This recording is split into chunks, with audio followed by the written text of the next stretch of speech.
Hello, कसे आहात सर्वांना सर्वात प्रथम श्री स्वामी समर्थ. हे बघा, मी बाहेर जाण्यासाठी छान रेडी झाले होते.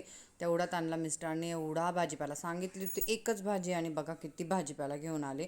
आता हा भाजीपाला आवरल्याशिवाय तर मी बाहेर पडू शकत नाही, कारण यायला होणार होता आम्हाला खूप उशीर. आणि उशिरा आल्यानंतर असाही आल्यानंतर तो मलाच ठेवायचा होता. मी थकलेली असते तर मला ठेवायला बहुतेक कंटाळा आला असता. त्यामुळे मी म्हटलं निघण्याच्या आधीच मी सर्व भाजीपाला फ्रीजमध्ये ठेवून देते. त्यामुळे सर्वात प्रथम सर्व भाजीपाला वेगवेगळा केला. काही नेटच्या पिशवीमध्ये ठेवला, तर काही मी ठेवला म्हणजे सगळ्यात वाटाणे वगैरे आहे ना, ते सगळे मी प्लास्टिकच्या पिशवीमध्ये ठेवून फ्रीजमध्ये ठेवण्यास रेडी करत होते. मी भाजीपाला शक्यतो असा कधीही ठेवत नाही पण काय करणार, आज मला खूप घाई होती, निघायचं होतं. त्यामुळे मी जसा भरता येईल तसा तो भरला आणि फ्रीजमध्ये ठेवण्याचा प्रयत्न केला. पण मी भाजीपाला व फ्रीजमधल्या वस्तू कशा फ्रीजमध्ये ठेवते याचा लॉंग व्हिडिओ नक्की अपलोड करेल. तो तुम्ही नक्की बघा की माझं फ्रीज ठेवण्याची पद्धत कशी आहे व मी फ्रीजमध्ये सगळ्यात महत्त्वाचे भाजीपाला कसा धुवून वगैरे ठेवते.